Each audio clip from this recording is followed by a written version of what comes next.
Assalamualaikum warahmatullahi wabarakatuh. Waalaikumsalam warahmatullahi wabarakatuh. Alhamdulillahirabbil alamin. Assalatu wassalamu ala asyrofil anbiya wal mursalin Sayyidina Muhammadin wa ala alihi washabihi ajmain. Amin amma ba'du.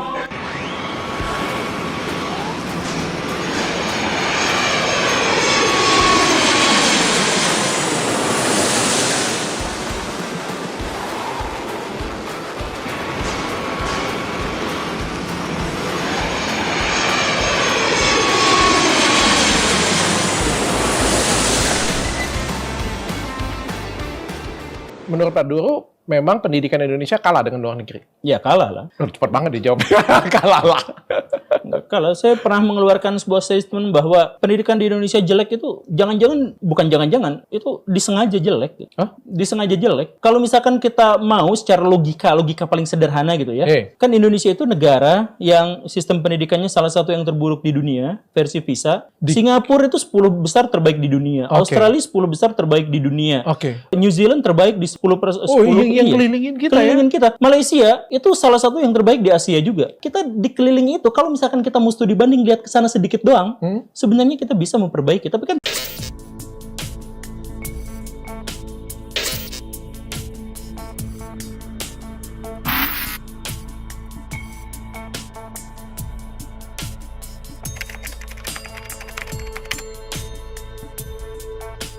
Kita bicara tentang pengangguran, dan yang agak sedikit menjadi PR kita kan angka itu ternyata pengangguran terdidik. Artinya justru yang dia punya background S1 atau D4. Tetapi yang SMA, SMK justru agak turun. Nah ini saya pikir menjadi sebuah PR. Lalu pertanyaannya kenapa bisa naik? Ada banyak variabel yang perlu menjadi catatan. Pertama memang kan kita mengalami pelambatan ekonomi. Sektor ekonomi mengalami pelambatan. Sehingga dugaan saya formasi kemudian peluang untuk bekerja untuk kalangan tertentu itu agak berkurang. Lalu yang kedua, memang kita merasa bahwa di Jawa Timur pun jumlah pengangguran terdidik itu naik. Kalau yang dari S1 bisa sampai 120.000, lalu kemudian yang dari D1, D2 sampai D4 itu sekitar 26 ribuan. Nah, angka ini menunjukkan bahwa PR kita ke depan rata-rata di vokasi juga masih ada menganggur. Padahal kan kita berkeinginan alumni vokasi itu harus bisa segera terserap di pasar. Saya pikir ini menjadi PR untuk kita lakukan peningkatan kualitas pembelajaran vokasi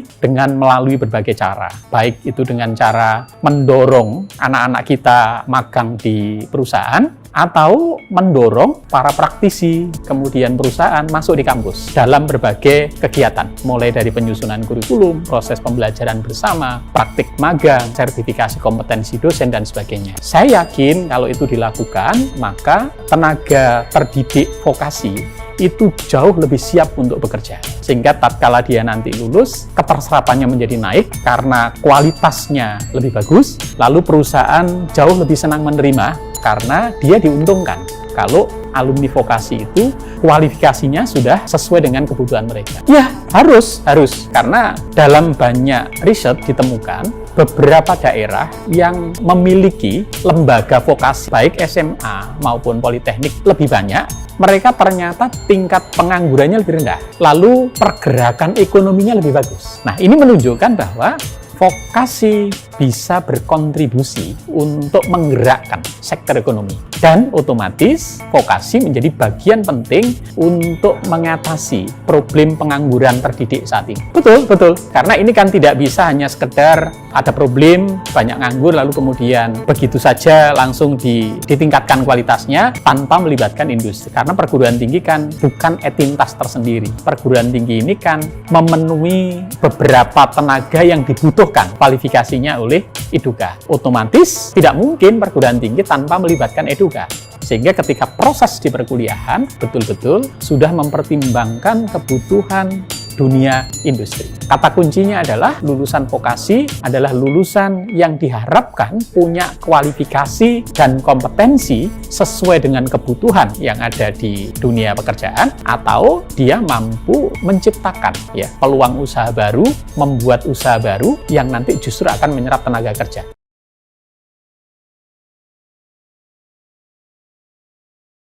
mereka belum paham betul tentang vokasi. Yang perlu diingatkan dan dipahami bersama adalah vokasi hari ini berbeda dengan vokasi yang lalu. Vokasi hari ini adalah pendidikan yang setara dengan universitas akademik. Jadi bukan nomor 2, ya. Bukan setelah tidak diterima di akademik baru ke vokasi, enggak. Sekarang betul-betul pilihan, ya, karir itu melalui 2 pintu. Boleh akademik, pintu akademik, boleh vokasi. Setiap anak terlahir punya kelebihan dan kekurangan yang berbeda. Ada yang anak terlahir dia memang kekuatannya di skill, maka vokasi menjadi pilihan untuk berkarir. Ada yang kekuatannya di kemampuan akademik, maka akademik menjadi sebuah pilihan. Nah, ini harus diedukasi kepada orang tua, diedukasi kepada masyarakat kita. Mulai anak-anak SD, kita mimpi seperti di beberapa negara yang relatif sudah leading. Di Eropa, di Jerman misalnya, anak mulai masuk SMP, dia sudah tahu dia orientasinya kemana, mau ke jalur vokasi atau jalur akademik. Dan itu difasilitasi oleh lembaga pendidikan itu, kemudian diarahkan. Lalu orang tua punya kesadaran bahwa anak saya cocok di vokasi. Dan ketika mereka bekerja, peluang untuk sukses sama dengan yang di akademik. Ini yang harus kita edukasi kepada masyarakat, kepada orang tua, bahwa vokasi bukan tidak ada pilihan karena tidak diterima di akademik. Tapi vokasi adalah sebuah pilihan untuk berkarir menjadi orang sukses setara dengan orang yang melalui jalur akademik. Untuk itu, kuncinya adalah kita harus melakukan sosialisasi, melakukan edukasi secara terus-menerus, branding kepada masyarakat, kepada anak-anak kita. Kalau itu kesadaran itu terbangun, saya yakin pada titik tertentu nanti pendidikan vokasi merupakan sebuah pilihan bagi anak-anak. Karena di situ akan sesuai dengan passion dari anak-anak. Tapi kalau kita berubah cara berpikir, SMK itu adalah pilihan karir, kamu bisa sukses di situ. Dan kita harus tunjukkan banyak alumni vokasi SMK, kemudian Poltek atau di diploma yang sukses. Kalau itu terbangun, maka stereotip itu akan berubah. Misalnya kita ke Australia. Di Australia itu namanya TAFE. Itu kalau masuk vokasi itu pasti lebih mahal daripada masuk di akademik. Tetapi perusahaan sudah menghargai kalau mereka lulusan TAFE, vokasi, gajinya pasti lebih besar dari akademik. Akhirnya apa? Yang terbangun adalah saya masuk vokasi itu keren. Karena apa? Ketika saya lulus, salary saya jauh lebih besar daripada yang akademik. Jadi perusahaan juga harus diedukasi bahwa vokasi itu juga kelas 2. Ini barangkali butuh waktu, iya, tetapi bukan berarti tidak bisa. Saya yakin kalau di awal anak-anak kita sudah diedukasi, orang tua kemudian juga diedukasi, lalu ketika lulus, betul-betul anak-anak ini punya karir yang bagus, lalu mereka mendapatkan salary yang bagus, kemudian dia sukses, saya yakin betul bahwa suatu saat pendidikan vokasi betul-betul menjadi sebuah pilihan karir bagi anak-anak kita. Saya kira itu kuncinya. Menyelenggarakan pendidikan vokasi itu jauh lebih complicated daripada akademik. Karena apa? Karena satu, vokasi membutuhkan kurikulum yang betul-betul mampu menjawab kebutuhan. Maka kurikulum vokasi itu demand driven. Nah, problemnya adalah kebutuhan itu perubahannya cepat. Sehingga di lembaga pendidikan vokasi harus punya kemampuan beradaptasi secara cepat terhadap perubahan kompetensi yang di lapangan. Itu yang pertama. Yang kedua, vokasi itu seperti edukamini, sehingga butuh sumber daya, baik itu sarana lab yang lengkap. Jadi nggak bisa vokasi, kita ingin mencetak calon teknisi, nggak ada peralatan, nggak mungkin. Gitu. Nah, akademik bisa jalan, tapi ini tidak mungkin. Maka vokasi membutuhkan sumber daya, sarana yang cukup mahal. Lalu yang ketiga, tadi betul, dosennya. Dosennya nggak mungkin mengajar anak vokasi kalau dia tidak menguasai, tidak pernah bisa praktik. Nah, maka dosen vokasi itu membutuhkan 2 syarat. Pertama adalah syarat kualifikasi akademik. Syarat yang kedua, dosen ini harus punya sertifikat kompetensi bahwa dia bisa praktikum di lab, bahwa dia bisa betul-betul kalau teknik mesin dia bisa membetulkan mesin, ya, bukan bercerita tentang cara membetulkan mesin, ya, praktikumnya harus kuat. Kurikulum based training, semi training, maka 60 minimal, 60-40, 60 praktikum, 40 teori, atau kalau ideal 70-30, 70 praktikum, 30 teori. Inilah yang menjadi PR. Kalau itu bisa dilakukan, maka saya yakin kualitas perkuliahan lulusan vokasi menjadi lebih bagus. Saya yakin perlahan kualitas lulusan vokasi menjadi meningkat, dan indikator dari peningkatan kualitas itu adalah semakin banyak lulusan vokasi yang diterima. atau bekerja di perusahaan, memang harus terbangun mindset dari awal, bukan hanya mau lulus saja. Mindset bahwa dia nanti akan bekerja, maka dia harus punya cara berpikir, cara tindak, pola tindak profesional ketika di perusahaan. Maka soft skill menjadi penting. Anak-anak ini harus lebih banyak didorong untuk nanti praktikum di perusahaan. Maka magang menjadi kunci. Magangnya bukan hanya 1 semester menurut saya, kalau perlu setahun. Dia banyak di perusahaan itu magang, di situ bagian dari perkuliahan. Cukup enggak? Menurut saya, sebelum mereka magang pun, para praktisi itu harus ditarik ke perguruan tinggi. Untuk apa? Untuk memberikan bekal awal. Ini loh perusahaan itu. Cara bekerja di perusahaan itu begini loh. Yang harus kita miliki sikap-sikap seperti ini. Sehingga tatkala mereka magang, mereka sudah tahu.